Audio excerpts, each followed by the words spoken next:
Now we must discuss about the tracking and social differences in Harappan culture.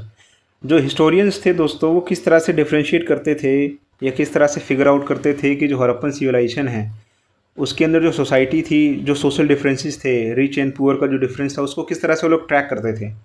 तो now I must say you all that आप लोग को भी जो है हिस्टोरियंस की तरह सोचना है, ठीक है। तो देखिए हिस्टोरियंस जो थे वो किस तरह से ट्रैक करते थे। तो सबसे पहले देखिए, there were differences amongst people living within a particular culture. ये क्या कहना चाह रहा है? ये कहना चाह रहा है कि उस समय भी जो थे एग्जिस्ट करते थे, रिच एंड पुअर का जो उस समय डिस्क्रिमिनेशन था वो था। उसके बाद में many of this burials were where enormous quantities of wealth was buried gold beads. अब देखिए फॉर एग्जांपल, हमारी सोसाइटी के अंदर कोई अगर डेथ करता है, ठीक है, हमारी सोसाइटी के अंदर अगर कोई डेथ करता है तो उसका जब क्रिमेशन वगैरह किया जाता है, जब उसको ले जाया जाता है, ठीक है, तो उसके पता चल जाता है कि भाई वो अमीर की अर्थी जा रही है कि गरीब की अर्थी जा रही है, ठीक है। मान लीजिए कि जब वो भंडारा वगैरह होगा तो वो मतलब अच्छा खाना होता है, बहुत सारे लोगों को इनवाइट वगैरह किया जाता है, ठीक है, एक मोटा मोटी तरीके से बता रहा हूँ। लेकिन उस समय जो था बहुत इजीली आइडेंटिफाई किया जा सकता था कि अमीर इंसान मरा है कि गरीब इंसान मरा। फॉर एग्जांपल मान लीजिए कि उस समय कोई इंसान मर गया है, किसी की डेथ हो गई है, ठीक है, कोई उसका जो कब्र वगैरह है ना, तो उस समय एक मान्यता होती थी कि इंसान के मरने के बाद जो होता है उसके कई सारे सामानों को जो है कब्र के अंदर रख दिया जाता था, ठीक है। मान लीजिए कि अगर अमीर आदमी, अगर कोई राजा वगैरह मरा तो राजा के सामान कैसे होंगे? राजा के साथ जो चीज़ें जाएंगी कहीं ना कहीं वो मेटल की होंगी, किसी होंगी मेटल की होंगी, गोल्ड की होंगी दोस्तों, ठीक है, महंगे महंगे धातुएं वगैरह होंगी, मन की वगैरह होंगी। लेकिन वहीं पर अगर गरीब मरेगा तो गरीब के साथ कैसे जाएंगे? मिट्टी के बर्तन जाएंगे, ठीक है। उसने जो है मिट्टी तो नहीं, मतलब उसने आम धातु की चूड़ी वगैरह पहन रखी होगी, आम धातु की जो उस समय लोग श्रृंगार वगैरह पहनते थे, ज्वेलरी वगैरह पहन रखी होगी। लेकिन वही राजा मरेगा तो उसके पूरे शरीर में सोना वगैरह होगा। ये एक पॉसिबिलिटी हो सकती है। तो इस तरह से जो हिस्टोरियंस थे वो लोग डिफ्रेंशिएट करते थे कि किस तरह से जो अमीर एंड गरीब को ट्रैक किया जा सकता है, ठीक है, उनके बरियल्स वगैरह से। उसके बाद में दोस्तों, poor people burial pit was made with bricks. जो गरीब लोगों के जो कब्र वगैरह थी वो कैसी बनती थी कि सिंपल उस ईंटों से बनी होती थी। Royal families burial pit was made with metals. उनकी रॉयल फैमिली के जो बरियल्स वगैरह होते थे कैसे बनते थे? धातु वगैरह से बनते थे। Luxurious items fans lavishly expensive. उनके साथ क्या क्या सामान रखा जाता? तो बहुत महंगी महंगी धातु वगैरह, ठीक है, वो रखा जाता था। ये देखिए एक मूर्ति मिली वहाँ पर के एक समय के राजा की, देखिए इसका डिज़ाइन वगैरह, इसने किस तरह से अपने बाल वगैरह कपड़े किस तरह से पहन रखे हैं, इस सर के ऊपर इसने एक वो लगा रखा है। तो इससे क्या पता चलता है? इससे पता चलता है कि समाज, जो सोसाइटी थी, the society was society was divided into two category. First one was rich and second one was poor, ठीक है। तो इस तरह से जो है हम लोग डिफ्रेंशिएट कर सकते हैं। उसके बाद में man and woman war jewellery. उस समय की जो महिलाएं थी वो लोग भी क्या पहनती थी? मेल एंड फीमेल दोनों क्या करते थे? वो लोग ज्वेलरी। देखिए एक मूर्ति मिली जिसके अंदर, इस मूर्ति के हाथों में कई सारी चूड़ियाँ वगैरह हैं। मोस्ट प्रोबेबली ये लोग कितना श्रृंगार ज्वेलरी वगैरह पे खर्च करते होंगे। देखिए इसके अंदर भी, ठीक है, ये देखिए। तो इससे एक मोस्ट प्रोबेबली एक अंदाज़ा लगाया जा सकता है। उसके बाद में जो हमारा नेक्स्ट सबसे इंपॉर्टेंट टॉपिक है वो है इकोनॉमिक एंड रिलीजियस कैरेक्टरिस्टिक्स। उस सोसाइटी जो हड़प्पन सिविलाइजेशन थी उस समय के लोगों का इकोनॉमी कैसे थे, वो लोग कैसे पैसे वगैरह अर्न करते थे, क्या ट्रेड वगैरह करते थे वो लोग, ठीक है। उसके बाद में कौन सी एक्टिविटीज़ के अंदर इंडल्ज वगैरह रहते थे। उसके बाद में थोड़ा सा रिलीजियस कैरेक्टरिस्टिक्स को भी हम लोग इसके अंदर पढ़ने वाले हैं। तो शुरू करते हैं। देखिए Harappans procured materials for craft productions in various ways. अब देखिए हड़प्पन सिविलाइजेशन का जो प्रोफेशन था ना, मेनली जो उनका प्रोफेशन था, वो लोग सबसे मस्त, सबसे अच्छा वो लोग क्या करते थे? वो लोग करते थे क्राफ्ट प्रोडक्शन। वो लोग शिल्प उत्पादन वगैरह करते थे। वो लोग जो थे बीड्स वगैरह, मालाएँ वगैरह बहुत अच्छी अच्छी बनाते थे। They establish settlement such as Nageshwar and Balakot.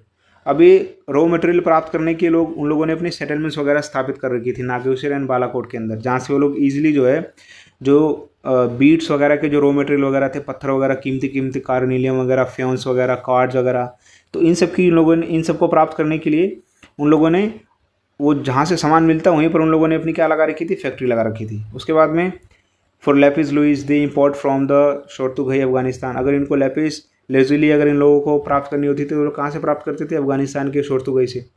उसके बाद में कार्नेलियम भरूच गुजरात से प्राप्त करते थे। मेटल कहाँ से प्राप्त करते थे? राजस्थान से। तो इन लोगों का ट्रेड चलता था, ये इन लोगों की इकॉनमी थी। Then thereafter they import copper from Khetri Rajasthan, Khetri Rajasthan से ये लोग क्या प्राप्त करते थे, तांबा प्राप्त करते थे। Copper was also brought from Oman, इन लोगों का जो ट्रेड था केवल इंटरस्टेट नहीं था, ये केवल अपने देश के अंदर ही नहीं, फॉरेन कंट्रीज़ के साथ भी ये लोग ट्रेड करते थे। ओमान से ये लोग क्या मंगाते थे, कॉपर मंगाते थे। ट्रेड विद मेसोपोटामिया, ठीक है, ये लोग मेसोपोटामिया यानी कि ईरान इराक से भी क्या करते थे, ट्रेड करते थे। उसके बाद में दोस्तों traces of rituals and international traded rituals of been found on the seal science of religion worship. Archaeologist को जो है खुदाई के दौरान कई सारी मूर्तियाँ वगैरह मिली, जिससे कि उन्होंने ये अंदाज़ा लगाया कि हड़प्पन सिविलाइजेशन के लोग जो थे वो लोग वर्शिप वगैरह करते थे, ठीक है। उसके बाद में एक मूर्ति मिली जिससे ये लोग अंदाज़ा लगाते कि वो लोग किसकी पूजा करते थे, शिव भगवान की पूजा करते थे। तो ये देखिए दोस्तों, ये है बीड्स, किस तरह से जो है ये मोतियों वगैरह को माला के अंदर पिरोया गया, तो ये क्या बन जाता था, बीड्स बन जाता था, ठीक है। उसके बाद में इन लोगों का जो ट्रेड था, कहाँ कहाँ से इनका ट्रेड था, तो देखिए ये हमारा प्यारा देश भारत है, ठीक है। ये लोग यहाँ ये सऊदी अरबिया वगैरह हो गए, ओमान हो गया, इराक, मेसोपोटामिया, इन जगहों से ये लोग ट्रेड करते थे। आगे बढ़ते हैं दोस्तों। उसके बाद में thereafter grains consumed in Harappan civilization are estimated to be wheat, barley, lentil, chickpea, इसमें मैंने आप लोग पढ़ा दिए कौन कौन से उनको अनाज वगैरह उगाते थे। Animal existence in Harappan civilization are estimated to be cattle, sheep, goat, buffalo and pig, ठीक है। ये लोग इन तरह के जानवरों को डोमेस्टिकेटेड करते थे। Harappan script is an enigmatic script as nobody is able to read it. Harappan की अपनी एक लिपि थी दोस्तों, अपनी एक स्क्रिप्ट, जिस तरह से आज हम लोग हिंदी बोलते हैं, इंग्लिश बोलते हैं, उस तरह से उन लोगों की भी अपनी एक पर्टिकुलर लैंग्वेज थी और जिसकी स्क्रिप्ट थी, जिसको आज तक हम लोग डिसाइफर नहीं कर पाए हैं, ठीक है। हाँ, उसके बाद में Harappan script was written from right to left, जो उनकी स्क्रिप्ट थी, जैसे हम लोग कैसे लिखते हैं, हम लोग जो है लेफ़्ट टू राइट लिखते हैं, लेकिन वो लोग कैसे लिखते थे, वो लोग राइट टू लेफ्ट लिखते थे, ठीक है। Exchange were regulated by the precise system of weight usually made of stone called chert. Smaller weight were probably used for weighing jewellery and beads. The lower denominations of weight were binary. अब देखिए इन लोगों ने जो है रोज़मर्रा में चीज़ों को नाप तोल के लिए इन लोगों ने अपने कुछ पर्टिकुलर चीज़ें बना रखी थी, जिससे ये लोग क्या करते थे, नाप तोल करते थे, जिसको वो लोग क्या बोलते थे, चर्ट बोलते थे। उसके बाद में Chanhudaro almost exclusively devoted to craft production including bead making, shell cutting, metal working, seal making and weight making। जो चनहुदड़ो था वो किस चीज़ के लिए फेमस था, क्राफ्ट प्रोडक्शन के लिए, ठीक है, जिसको बीड्स वगैरह बोला जाता है। तो बीड्स को बनाने के लिए कौन कौन से रॉ मटेरियल्स हैं, किस प्रकार के बीड्स वगैरह बनाए जाते हैं, तो देखिए, ठीक है। Raw materials use for beads, ये सवाल आने वाला है पेपर के अंदर, तो इसको बहुत बढ़िया से आप लोग यहाँ से नोट्स वगैरह भी अपने बना सकते हैं आराम से। देखिए तो जो बीड्स है वो 3 प्रकार के बनाए जाते थे, ठीक है। सबसे पहला स्टोन, पत्थरों से भी बीड्स बनाया जा सकता था। उसके बाद में मेटल से भी बीड्स बनाया जा सकता था और अन्य धातुओं से बनाया। तो सबसे पहले स्टोन्स की बात करते हैं। स्टोन्स के अंदर कौन कौन से स्टोन्स दोस्तों, तो सबसे पहले आता है स्टेटाइट, उसके बाद में लेपिस लुजुली, उसके बाद में जैस्पर, ठीक है, और क्वार्ट्ज भी होता है, कार्नेलियम भी होता है। तो इन सारे स्टोन से वो लोग क्या बनाते थे, वो लोग मलाई बनाते थे, ठीक है। फॉर एग्जांपल स्टेटाइट कहाँ से मिलता था, वो राजस्थान से मिलता था। उसके बाद में लेपिस लजुली कहाँ से मिलता था, शोर्तुगाई अफगानिस्तान से मिलता था। कार्नेलियम कहाँ से मिलता था, तो गुजरात से मिलता था, ठीक है। उम्मीद करता हूँ कि आप लोग इस स्टोन्स का समझ में आएगा। उसके बाद में मेटल्स, वो लोग जो थे मेटल्स वगैरह से भी क्या बनाते थे, ज्वेलरी वगैरह बनाते थे। ब्रोंज कहाँ से खरीदते थे, लोकल लेवल से मिल जाता था। कॉपर कहाँ से खरीदते थे, खेतरे राजस्थान से भी लेते थे और विदेश में ओमान से भी खरीदते थे। गोल्ड कहाँ से लेते थे, साउथ इंडिया से लेते थे। उसके बाद में दोस्तों, उसके बाद में अदर मेटल्स के अंदर shell, faience, burnt clay, local level पे भी और नागेश्वर बालाकोट से भी। तो इन तमाम जगह से जो हैं वो लोग क्या करते थे, वो लोग चीज़ों को इंपोर्ट करते थे, ठीक है। हाँ, आगे देखिए, ये देखिए किस प्रकार से जो है उन लोगों का सेटलमेंट वगैरह था, रिवर वगैरह से वो लोग ट्रांसपोर्टेशन वगैरह करते थे, ठीक है। तो इसलिए हम लोग को ये चैप्टर पढ़ाया जाता है ताकि हम लोग जो है अपने पास्ट को जान सकें। उसके बाद में there was a time when this civilization got ended, ठीक है ना। उसके पीछे भी कई सारे रीजन्स थे। सबसे पहला probable reasons for the decline of the Harappan civilization, क्या कारण थे कि हड़प्पन सिविलाइजेशन का जो है पतन हो गया, ठीक है। तो उसके पीछे सो मेनी रीजन्स। सबसे पहला आता है क्लाइमेट चेंज। मान लीजिए कि क्लाइमेट चेंज वगैरह हो गया, सूखा पड़ गया, बाढ़ आ गई, जिसकी वजह से लोगों को जो है वो स्थान छोड़ करके डिस्प्लेस होना पड़ा, माइग्रेन करना पड़ा, दूसरे क्षेत्र में जाना पड़ा, जिसकी वजह से जो सिविलाइजेशन क्या होगी, डिक्लाइन होगी। डिफॉरेस्टेशन हो गया दोस्तों।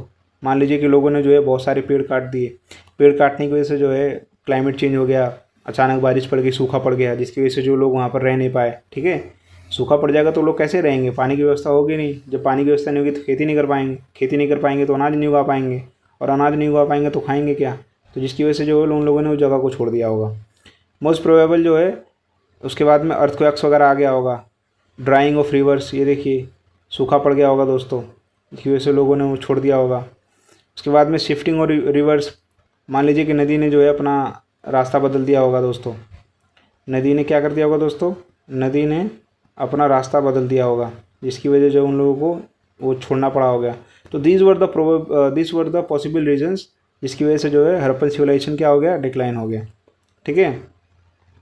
उसके बाद में दोस्तों every house had its own bathroom, मैंने पढ़ा दिया आप लोगों को। Specialised drills have been found at Chanhudaro. ठीक है। Rare objects of valuable materials are generally concentrated in large settlement, पढ़ा दिया मैंने आप लोगों को। Special expedition were sent to remote areas for obtaining new.